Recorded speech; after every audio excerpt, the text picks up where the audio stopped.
I'll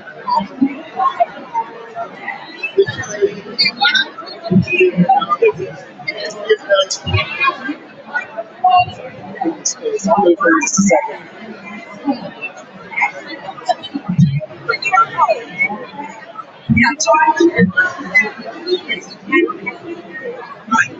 It's crazy how, the reach that this gets is pretty cool. So, okay, I got to turn my microphone on first. There we go.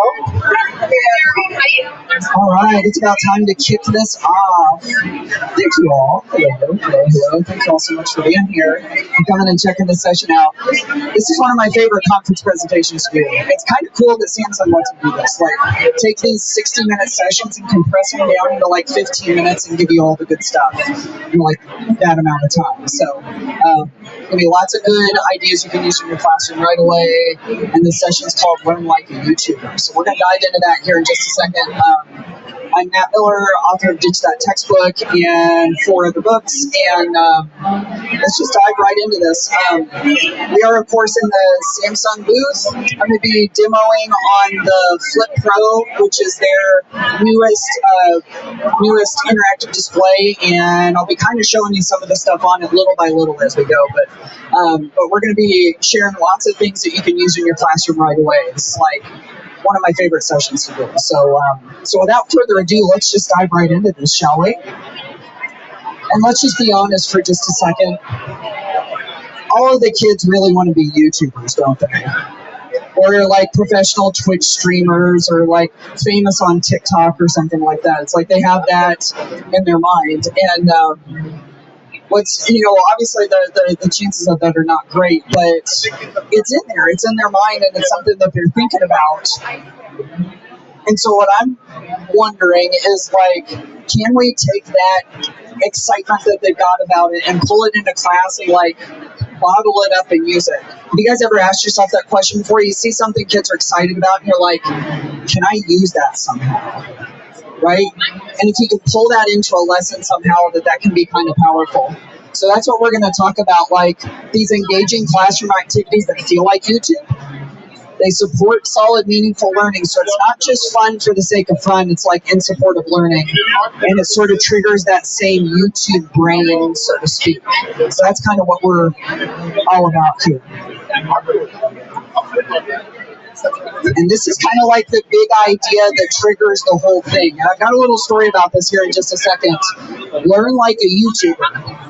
It's the idea that you don't need the app to create the experience. Because you think about it with Twitch or TikTok or YouTube or any of those things, if you can make learning kind of feel like it, you don't have to have the app. Because we've got all of these great, digital tools. We've got video tools. We've got creation tools that make things kind of feel like that. So that's kind of what we're trying to do. And the first time I saw the power of this came way back in the day with this old social media app. Do you all remember Vine? Kind of, sort of. Vine was like the beginning of social media with short videos. Vine was like TikTok's grandma. Right? It's like TikTok's grandma. So I remember seeing my students in my Spanish 1 class all excited about it. Like before class starts, like I'm going to try to settle them down so that I can teach. They're just talking about Vine. And in that moment, I start to think, can we use this excitement about Vine somehow? Of course, I didn't want them to download the app. They weren't old enough to. They don't have it anyway, even though they weren't old enough to use it. But I didn't want them to have to work through Vine. So I thought, is there some way I can make it feel like Vine? And so my solution to that was, we did this vocabulary Vines activity. I walked into class one day, I'm like, hey guys, guess what? We're going to make Vines today. And they went, but really? I'm pretty sure it's like they had this look on their face, like this bewilderment, like, teachers hate social media. This doesn't make any sense. They're like, Mr. Miller, are we really going to make Vines? And I'm like, yes. Sort of. And so we made these little short 6-second video clips reflecting our vocabulary words. And then they got to see each other's stuff. It wasn't like perfectly bind, but it felt enough like it. And it used the technology that we were all able to use, right? That was my moment where I saw the power in all of this. And since then, it's like, what can we do to say, you don't need the app to create the experience? How can we create that experience without the app? Here are some types of YouTube videos that I think lend themselves to that kind of activity. So if you start looking around at the different types of YouTube videos that are popular, you've got unboxing videos, product reviews. I'm going to get to makeup tutorials later maybe, but they're like a great example of how you do demo on video, right? On the street interviews, tour videos, list videos, tips and tricks, Q&A, like all of those are some examples. And by the way, I'm going to go through a whole bunch of, I'm going to go through a whole bunch of examples today. If I go too fast, or if you want to revisit stuff later, this link down here, ditch.link/Samsung, that isn't about Samsung stuff. That's about the resources from all of my presentations. This one and the 3 others that I'm doing. So if you hang on to that link, you can go back to all the resources that you all can share with your teachers too, by the way, and access that later if you want to. So I want to dive into one of them in particular today, and that is the unboxing video. You all know what I'm talking about with unboxing videos. You know, like a YouTuber gets something in the mail, or they go buy something. They get on camera and they open it. And they show us all the things that are, yeah, I had the same reaction. The first time I saw one of these, I was like, what does this say about humanity that we watch unboxing videos? We're watching somebody open their mail, right? Like, this doesn't make any sense. But I was hooked and I kept watching it.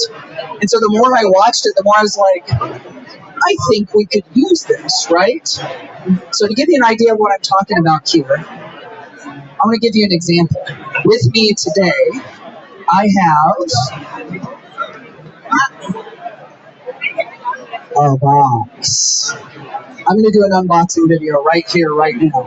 And those of you that are watching, it really is going to be like an unboxing video because you can watch it on YouTube, right?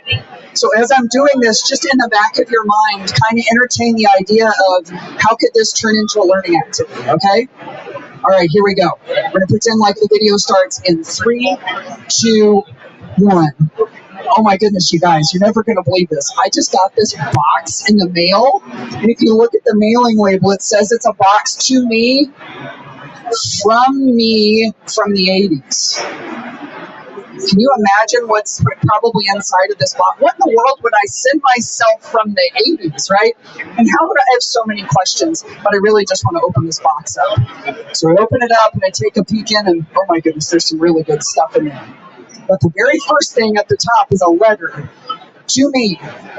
Wonder what this letter might say. I open it up and I look at it and it says, Dear Matt, here is a box from your past to remind you where you came from and remind you of your roots. Okay, nice little trick to provide context for the box, right?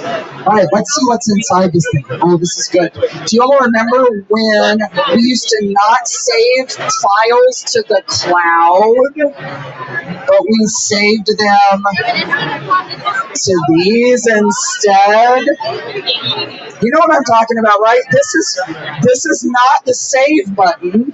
This is a real thing, right? And I would get in big trouble if I opened this up and touched this. Your teachers really didn't like it, right? Exactly. How about this? Do you remember when we used to not listen to music on our phones? But we used to listen to it on these. With the antenna too, right? And if you tried to tune one of those stations in, like the tuning knob, you had to tune that thing down to like half of a millimeter to get it to get those stations to come in sometimes, right? Do you remember we used to not take pictures on our phones? And we use these things called cameras. Remember these with the actual film? You take a picture and you couldn't actually see what it looked like until you got it developed. 1 hour photo developing was amazing, but it was also very expensive, right? Last one, do you remember when our smartphones were Not so smart. There's another antenna. Do you remember how painful it was to try to text on these things too? Like if I wanted to put a Z into my text message, I had to hit that 9 key 4 times. Do you remember people who are really good at this too? No, their thumbs are flying like crazy. Somebody's like texting and looking at me, and I'm like, "Are you even listening to me? Are we having a conversation?" He's like, thumbs still flying furiously. That's the end of my box. So as I wrap up this YouTube video, let me ask you a question. If you were going to put something in a box from the 80s that wasn't in my box, what would you include? Like, comment, subscribe. And that's the end of the video. So that's kind of what it would look like, right? Now, real quick, before we kind of like debrief that, let me just ask you all that question. If you were going to do a box from the 80s, what would you include in it? I'm going to keep notes up here on a little mini board. Let's get rid of these from earlier. Okay, if we were doing a box from the 80s, what else could go on it? VHS. Oh, totally VHS. Yeah, definitely. What else? Cassette tapes, absolutely. Mixtape. Yes, cassette tapes and mixtapes. Oh, yeah, Aquanet. Oh, she just said Aquanet. I love that. Yeah, that's right. What else could go? Anybody else? Anybody have? 99-cent subscriptions. Oh, yeah, that's right. The 99-cent CD subscriptions. That's right. Anything else? One more? Jelly bracelets. Yes, absolutely. I'm thinking Trapper Keepers, too. That's one I kind of miss. Jelly bracelets. There we go. How about being on time to watch the show or never getting? Oh, that's right. Yeah, you had to be on time to watch the show, or otherwise it was gone forever. Or until it came. What? Oh, from the comments? Cabbage Patch Dolls. Nicely done. Very good. Very good. That's good. That's a good catch. Okay, we'll put this away for right now. But if you start to think about this, could we turn this into a learning activity somehow? Are your wheels turning, right? Like, what's kind of going through your mind right now? Somebody just kind of shout something out. Any thought? Say, book reviews. What if you got a box from a character, right? Anything else? I have lots of ideas. Oh, yeah. Yeah, like if you're studying a period like the 1920s, yeah. Here are some of the ideas I came up with. Student created, so you can use this for student created videos, right? Like students can make these and unbox something and talk about what's coming out of them. Of course, teachers can do it too. What if you used it to promo a unit that's coming up? Inside this box is everything we're going to talk about for the next couple of weeks. What do you think's inside of it? Even if you don't do like physical unboxing, what if you just did it as a graphic organizer? Put a picture of a box. What would you include inside of this video, right? Small groups, unboxing small groups, do it as writing prompts. These are some of the things that they could even talk about too. Like, my brain goes in a million different directions when it comes to this stuff. And of course, what's cool about this is it feels like a lot of the YouTube style videos that kids watch anyway, right? So if it starts to feel like what they love, it transforms the experience that they have with it. It just takes this is like storytelling, right? It's just a little bit of storytelling and it transforms their experience. By the way, one more time, if you go to the link right here, ditch.link/Samsung, I got a ton of stuff related to this. If you want to take it back for later or revisit it later, just go to ditch.link/Samsung and it's got resources from everything. One more type of video. You ever watch top 10 videos before on YouTube? Like top 10 bucket list destinations in Europe. Top 10 best places to get pizza in New York.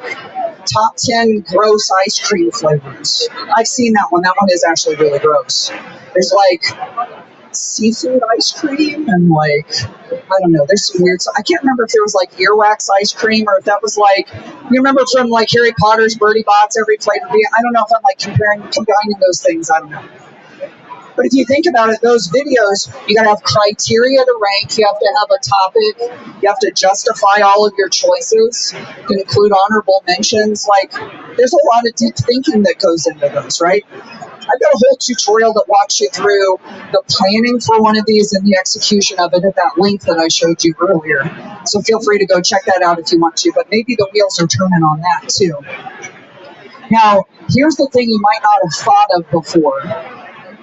You could totally use your interactive display, like the Flip Pro up here is kind of amazing for this.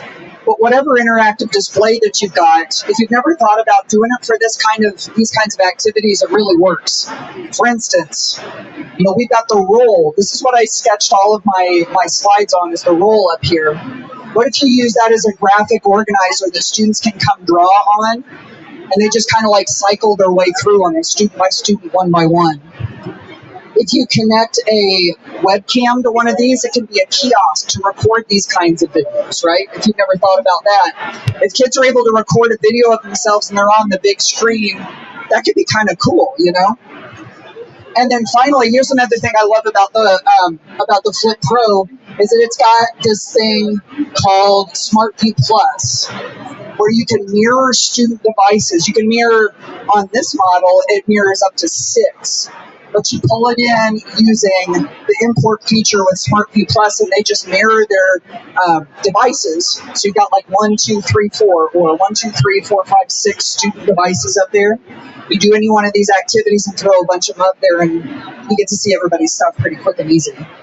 So if you've never thought about using your interactive display in these types of activities, like, it doesn't just have to be for presenting slides in the front of the room, right? There's a lot more that you can do with it, which is kind of cool. So there you go.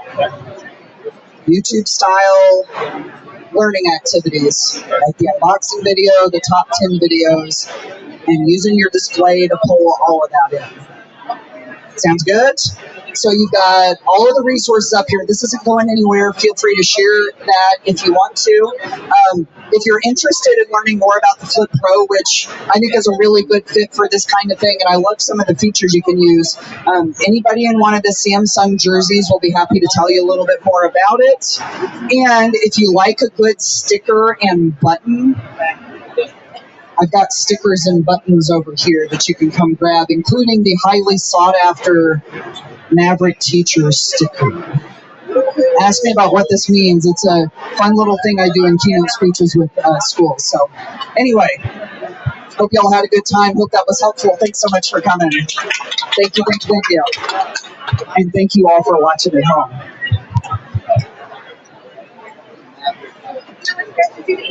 Yes, thanks for coming again. So it's that. Yeah. Yes. You can get your also use that trash can. Hey, how's it going?